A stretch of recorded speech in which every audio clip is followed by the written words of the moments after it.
So let's talk about the Gerber Dime. Now, the Gerber Dime has been around for a long time, and as you can see looking at my Gerber Dime, this one in particular has been in use for many years. I don't remember exactly. I'm going to say probably around 8 years ago is when I got this, and I have carried it for a long time and used it and abused it quite a bit. And so I figured, now's a good time to let's take a look at this. How's it held up? What do I still think about it all these years later?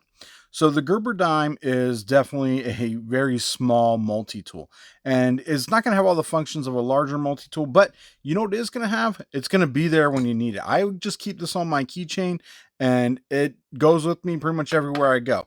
So let's talk about clothes size. We're talking just over 3 inches. So it's a small tool, and really the thickness, just an inch. Something you can throw in your keys and carry around your pocket, and it's not a big deal. You can forget about it when you don't need it, and the moment you do need it, you can turn around and use it. This used to be completely black. Obviously the finish has worn off quite a bit, but I gotta be honest, I love that. I love the character it gave it, and overall, I'm really happy with how this tool works. So let's take a look at some of the features. First thing we're going to look at is, if we open it up, is these pliers. And you can probably see my pliers I have abused. And you can see they don't even line up straight anymore. But the reality is they still work for me. And the funny thing is, even they'll even still cut wire for me, even though they're not completely lined up straight. Now, a lot of guys say, oh, these pliers are not all that strong. And no, they're not as strong as a full set pliers, full size pliers. But I will say I'm actually pretty impressed with how well these work. They definitely will grab well, and you can see I just removed some skin right off my finger. And then part of it's because they have these teeth right here in the front that really come to a nice point and do a good job grabbing stuff. I know some guys will even use this to pull some ear hairs, or maybe they got an eyebrow hair. I don't use it for that, but I've heard of guys doing that. But it really does do a great job picking up things. Being able to use this, I've actually bent key rings, and as you can see on this end, many times I've had to adjust and change and bend this back into some type of shape I could use, because I ended up yanking too hard on it on my keychain, and it's done a great job for me being able to use that and bend that back into a shape that was usable. The pliers also do have a pair of wire cutters, like I mentioned, and again, it's small. You're not going to be cutting huge wires or anything like that, but I have used that for cutting wires, and it's worked well.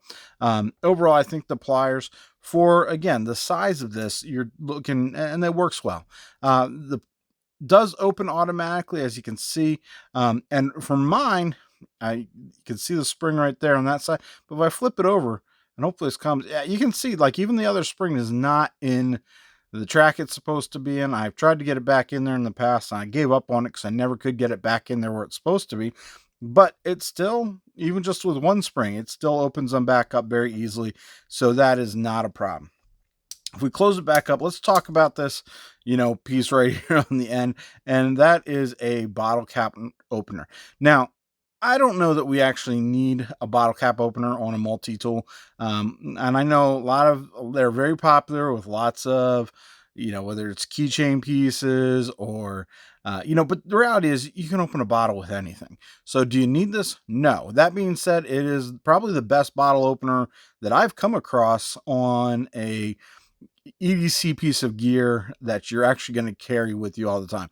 So, and the nice thing is it's right here. I don't have to, there's somewhere you have to pull them out and you open up a tool and it takes a while. This is, anytime you need it, it's right there. You just grab your keys, you open it up, no big deal. And if you don't want it, obviously you don't need to use it, but it is, I think, a nice little added bonus, and it adds something that's actually functional that you will use. And trust me, I have used this many times. So let's go ahead and look a little closer at some of the tools involved here. First, we're going to look at, it has this flathead screwdriver, very short, obviously. I've actually even used this a little bit to pry on things, and I know clearly that's not what it's built for, but it really does have, and I'm putting a lot of pressure on there. It doesn't really give a lot. So I've actually been able to use it. Now, I wouldn't suggest using it every day as a pry tool, but for small things, I have been able to use that, especially with what I do for a living. I work in an office environment, and I'm always working on fixing little things that people come to me with, and oh, this is broke. Can you try to fix this for us? And I always am pulling out my Gerber dime to do that.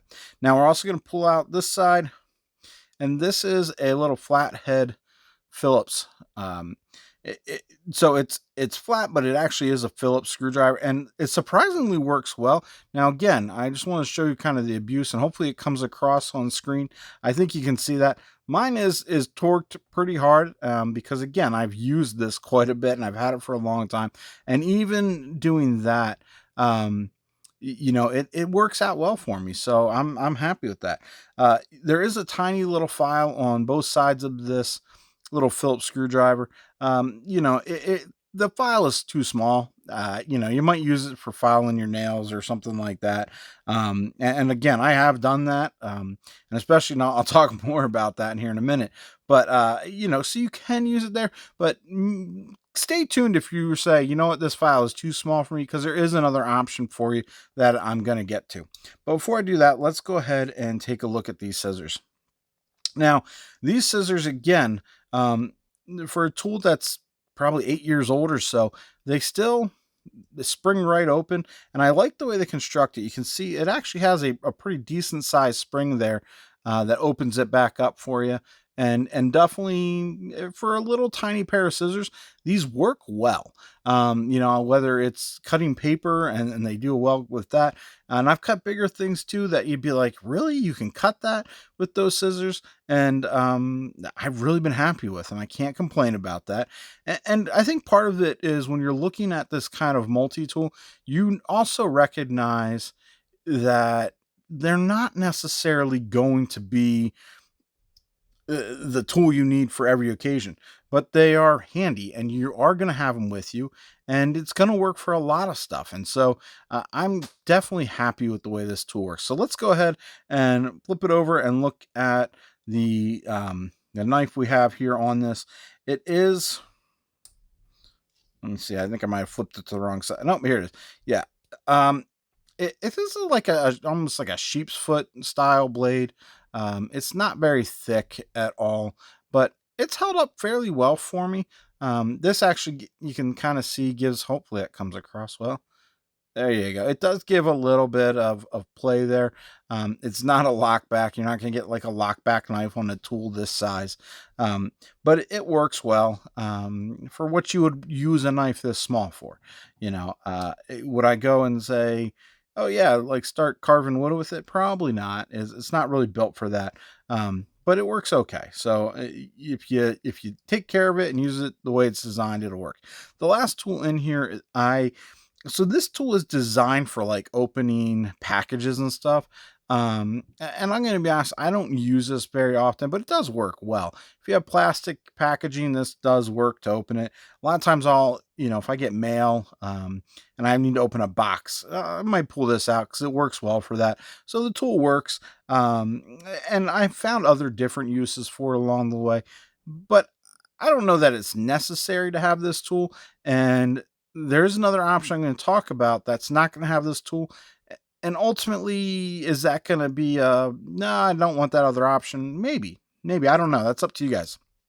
The last thing to look at here, and one of the things I'm really impressed with this particular tool is this right here, and this is the tweezers. And why I'm so impressed by this is not, I mean, they're they're little tweezers. You could get, you can kind of see, hopefully, again, this comes up on camera. Okay. It'll pull some skin. It'll do a job like that. Hopefully you could get out some, if you have a splinter or something like that. But I think what's so impressive to me is I've owned many Victorinox knives that have these little types of tweezers in them, and I've lost all of them. And for whatever reason, this tool just seems to hold those tweezers better for me. I haven't had to worry about losing them because, I've been carrying for years.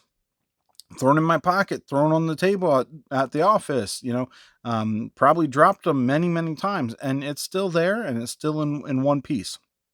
So after 8 years of use, what I would call fairly hard use for, again, for what this tool is. Obviously I'm not working on my car a whole lot with this kind of tool. That's not really what it's designed for.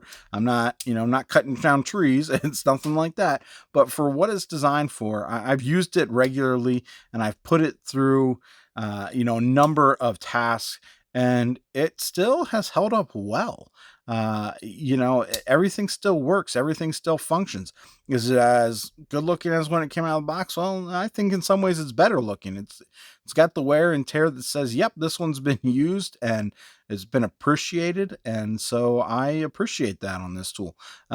But the other thing I wanted to talk about, so I did forget to mention. So one of the things that with these scissors that I end up using these for, is actually to trim my nails. And they work well if you know are sitting there and you realize, like, oh man, I haven't trimmed my nails. You can pull this out and it actually will cut, at least for me, my fingernails, and then I can turn around and pull that little file out and just file them down a little bit. But the other thing I was going to say is there is another version of that. So there's actually a travel version of this Gerber dime, and instead of a knife, because obviously TSA is not going to like having a knife, they actually have one that has a full, like, again, still small, but this is a file instead. And so for some of you, that may be the one you want instead of this one, instead of a knife, is one with the file. Because again, how useful is a small knife? Well, for most of us, we're probably carrying other knives with us when we can. And when we can't, it sure would be nice to be able to still carry a multi-tool that had some multiple uses and had a file there. So that may be something you want to consider. The other thing that is different about the travel one versus this one is, instead of this little tool here to open packages, you actually get a tool that's supposed to be designed for using with zippers. And I don't know that it actually is functional, but I don't know that this one's necessarily all that functional and all that needed either. So if you are interested in that one, I'll leave links for both the Gerber dime, because this has been in production for a long time. It's still there, and still sells well. So I'll leave one for this version of the Gerber dime as well as the travel version, and you guys can check them out for yourselves. And if it's something you want to buy, go ahead and pick it up. Anyways, guys, thank you for watching. I hope you enjoyed this video.